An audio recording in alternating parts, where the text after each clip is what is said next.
आज ही Doubtnut app download करें। Doubtnut पर होगा अब आपके सभी मैथ्स, केमिस्ट्री, फिजिक्स और बायोलॉजी डाउट्स का सफाया। बस अपने क्वेश्चन की फोटो खींचो, उसे क्रॉप करो और तुरंत वीडियो सोल्यूशन पाओ। Download now.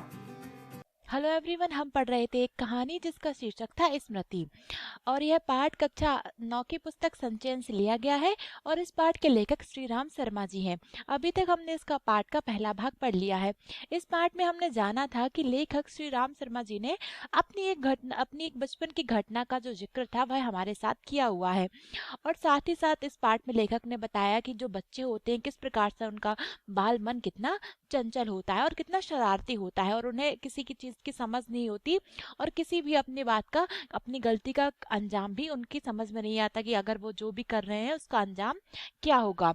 वो तो लेखक ने पाठ में हमें बताया था कि किस प्रकार से बचपन में उन्होंने वो सांप से लड़कर चिट्ठियों का बचाव किया था, किस प्रकार से वो अपनी चिट्ठियों की सुरक्षा के लिए वो सांप से भी लड़ गए थे। इसी सब का वर्णन उन्होंने इस पाठ में किया हुआ है।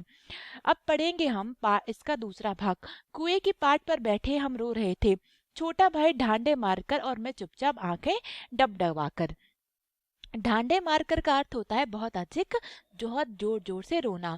तो अब लेखक ने बताया था पिछले भाग में कि जब उनके बड़े भाई ने उन्हें कुछ चिट्ठियां दी थी उन्हें डाक खाने में डालने के लिए, तो जब लेखक रास्ते में जा रहे थे तो उन्हें एक कुआं मिला और वो अक्सर उस कुएं में पत्थर फेंकते थे और उस कुएं में एक सांप रहता था।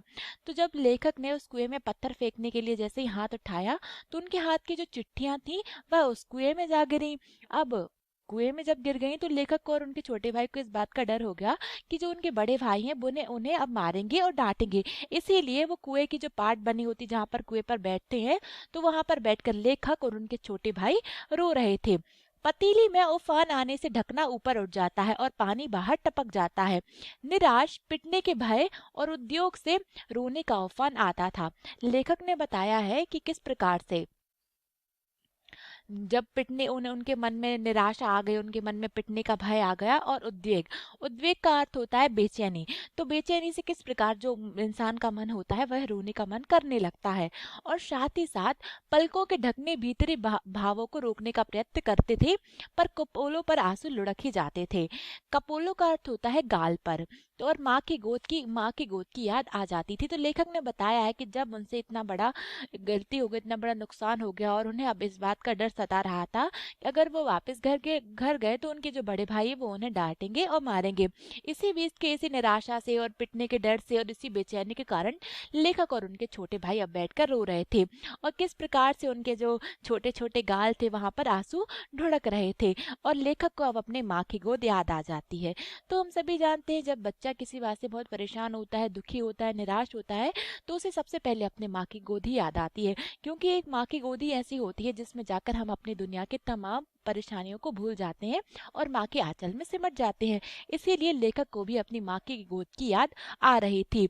जी चाहता था मतलब मन करता था कि माँ आकर छाती से लगा ले और लाड़ प्यार करके कह दें कि कोई बात नहीं, चिट्ठियां फिर लिख ली जाएंगी। अब लेखक के मन में यह बात आती थी कि उनकी माँ उनके पास आए और उन्हें सीने से लगा ले और कहें कि बेटा कोई बात नहीं, गलती हो गई तो हो गई, अब जो चिट्ठियां हैं वह हम लोग फिर से लिख लेंगे। तबीयत करती थी कि कुएं में बहुत सी मिट्टी डाल दी जाए और घर जाकर कह दिया जाए कि चिट्ठी डाल आए हैं, पर उस समय में झूठ बोलना जानता ही नहीं था। लेखक ने हमें यहाँ पर एक बहुत बड़ी सीख दी है कि किस प्रकार से जो बच्चे होते हैं उन्हें झूठ बोलना नहीं आता। अर्थात लेखक के मन में एक बात आ रही थी कि वो कुएं में बहुत सारी मिट्टी डाल देंगे और अपने घर जाकर अपने बड़े भाई को कह देंगे कि जो उन्होंने काम दिया था, अर्थात वो उन चिट्ठियों को डाक खाने में डाल आए हैं। लेकिन लेखक उस वक्त बहुत छोटे थे और उन्होंने कहा है इसलिए उस समय में झूठ बोलना भी नहीं जानता था। अर्थात जो बच्चे होते हैं वह झूठ बोलना नहीं जानते हैं। घर लौटकर सच बोलने पर रुई की तरह धुनाई होगी। मार के ख्याल से शरीर ही नहीं मान भी कांप जाता था। लेखक बोले अगर वह इसी अवस्था में घर वापस जाएंगे तो उनके बड़े भाई उन्हें बहुत मारेंगे। और जो वो यही सोच सोच के उनका जो मन था वह कांप रहा था। सच बोलकर पिटने के भावी भय और झूठ बोलकर चिट्ठियों के ना पहुंचने की जिम्मेदारी के बोझ से दबा मैं बैठा सिसक रहा था। इसी सोच विचार में 15 मिनट होने को आए।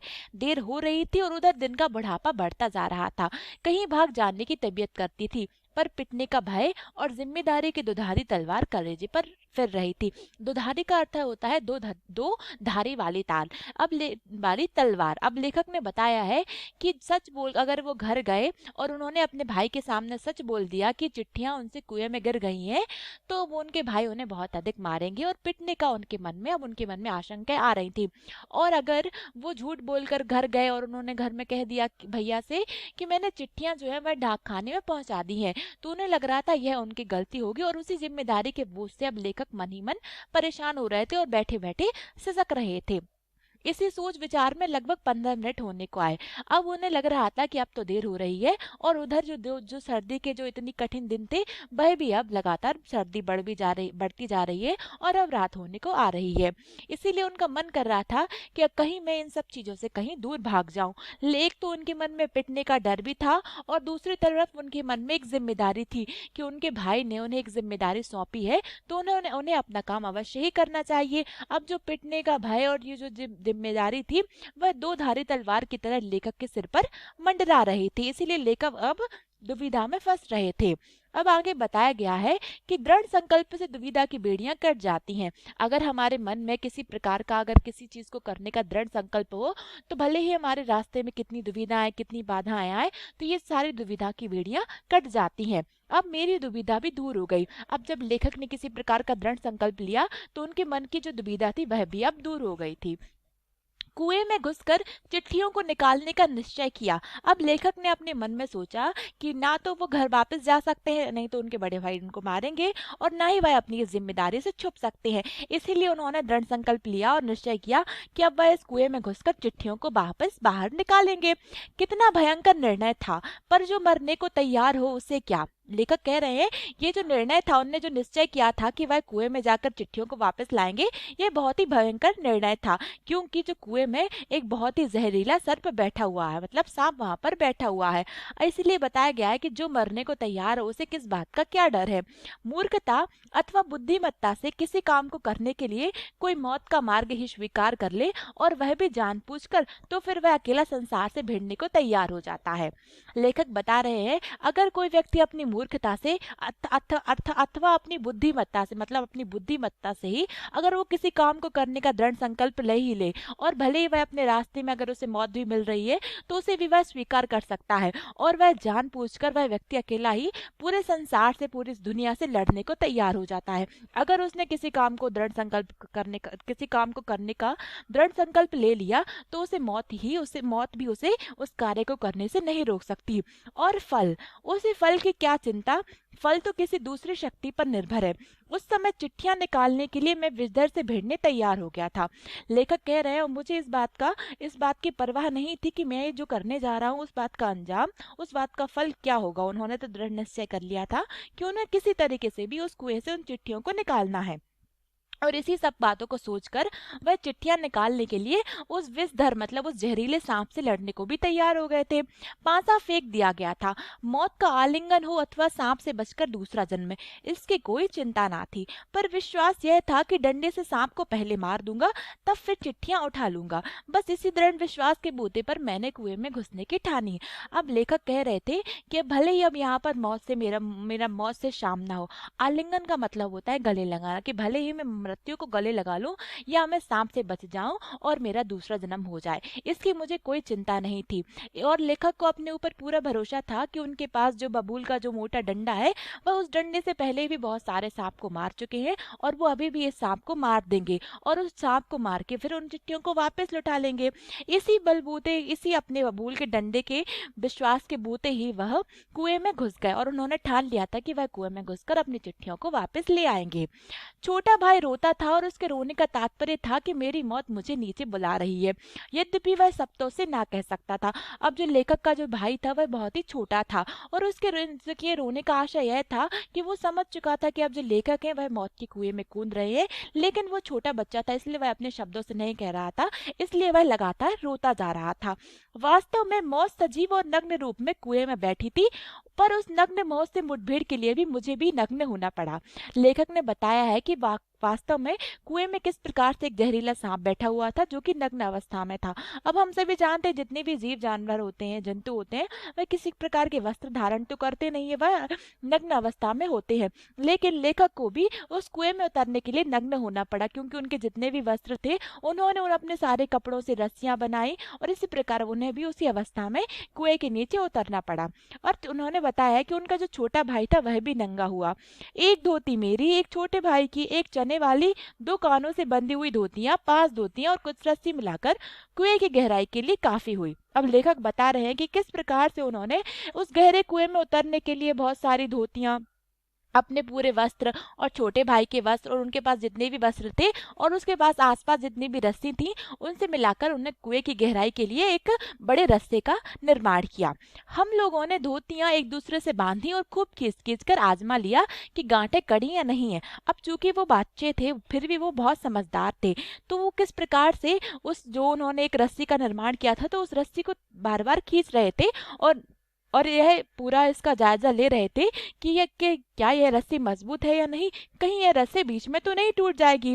अपनी ओर से कोई धोखे का काम ना रखा, मतलब उन दोनों भाई ने अपनी ओर से किसी भी प्रकार के धोखे का काम ना रखा और उस रस्सी को बहुत ही मजबूत तरीके से बनाया। धोती के एक सिर पर डंडा बांधा और उसे कुएं में डाल दिया, दूसरे सिरे को डेंग, वह लकड़ी जिस पर चरस पूर्व टिकता है, कि चारों ओर एक चक्कर देकर और एक गांठ लगाकर छोटे भाई को दे दिया। अब लेखक बता रहे हैं किस प्रकार से उन्होंने कितनी समझदारी से एक डंडे के साथ और उस रस्से के साथ वो कुएं में उतरने लगे। अब छोटा भाई केवल 8 वर्ष का था, इसीलिए धोती को डेंग से कड़ी बांध दिया और तब उसे खूब मजबूती से पकड़ने के लिए कहा। अब लेखक बता रहे हैं जो उनका भाई बहुत छोटा था, इसलिए उन्होंने उस धोती की जो रस्सी बनाई थी उसको लट्ठ से मजबूत, उस लाठी से मजबूत बांध दिया और उसे अपने छोटे भाई को आदेश दिया कि तुम इसे बहुत भी मजबूती से पकड़ते रहना। अब चूंकि वो दोनों बच्चे थे उन्हें इस बात का कब की परवाह नहीं थी कि वो ये जो करने जा रहे हैं उसका अंजाम क्या होगा। कहीं अगर वो जो रस्सा था वह छूट गया, लेखक अगर कुएं में गिर गए और कुएं में जो सर्प है उस सांप ने कहीं लेखक को डस ना लिया हो। लेकिन चूंकि हम जानते हैं कि जो बच्चे होते हैं वह तो नासमझ होते हैं और नासमझी में उन्होंने इस गलती को करने का बीड़ा उठा लिया था। इसीलिए आगे बता गया है कि मैं कुएं में धोती के सहारे घुसने लगा और अब जो लेखक थे वह धीरे धीरे कुएं में उस रस्सी उस धोती के सहारे नीचे जाने लगे। छोटा भाई यह सब देख देख कर रोने लगा।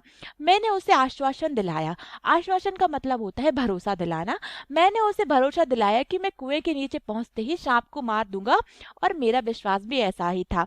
कारण यह था कि इससे पहले मैंने अनेक सांप मारे थे, इसीलिए कुएं में घुसते समय मुझे सांप का तनिक भी भय ना था। उसको मारना मेरे बाएं हाथ का खेल समझता था। अब लेखक बता रहे हैं कि जब वो उस रस्सी उस धोती की सहायता से जब वो कुएं के नीचे उतरने लगे तो जो उनका वहां पर छोटा भाई मौजूद था वह रोने लगा। फिर लेखक ने उसे भरोसा दिलाया कि जब वह कुएं में जाएंगे तो नीचे जाते ही वह सबसे पहले उस अपने बबूल के डंडे से उस सांप को मार देंगे। और लेखक को भी खुद यही विश्वास था कि वो नीचे जाते ही उस सांप को मार देंगे, क्योंकि लेखक ने इससे पहले बहुत सारे सांपों को अपने उसी डंडे से मारा था।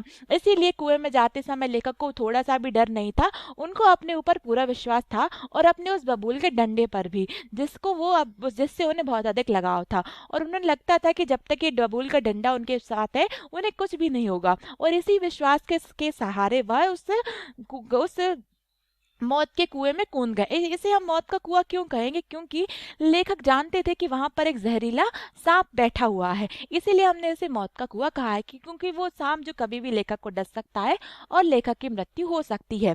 लेकिन जो लेखक थे उनका मानना था कि वह अपने डंडे से उस सांप का वध कर देंगे, उसे मार देंगे और उसको मारना में लेखक अपने बाएं हाथ का खेल समझते थे। मतलब लेखक को लगता था कि उस सांप को मारना बहुत ही आसान काम है। तो इस पूरे पाठ के इस दूसरे भाग में हमने जाना कि किस प्रकार से लेखक के सामने 2 स्थितियां थी कि या तो वो अपने घर जाकर अपने भाई को सब कुछ बता दें और उनसे पिट जाए, या वो अपनी जिम्मेदारी उठाएं और या तो वो अपनी जिम्मेदारी को पूरा करें।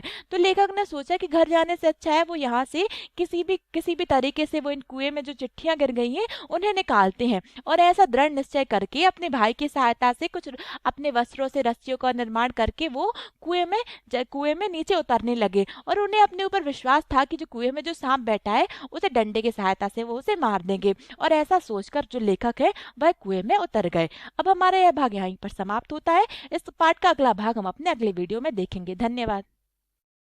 क्लास 6 से 12 से लेके नीट, IIT, जेई मेंस और एडवांस के लेवल तक 10 मिलियन से ज्यादा स्टूडेंट्स का भरोसा। आज ही डाउनलोड करें डाउटनेट ऐप या व्हाट्सएप कीजिए अपने डाउट्स 8400 400 400 पर।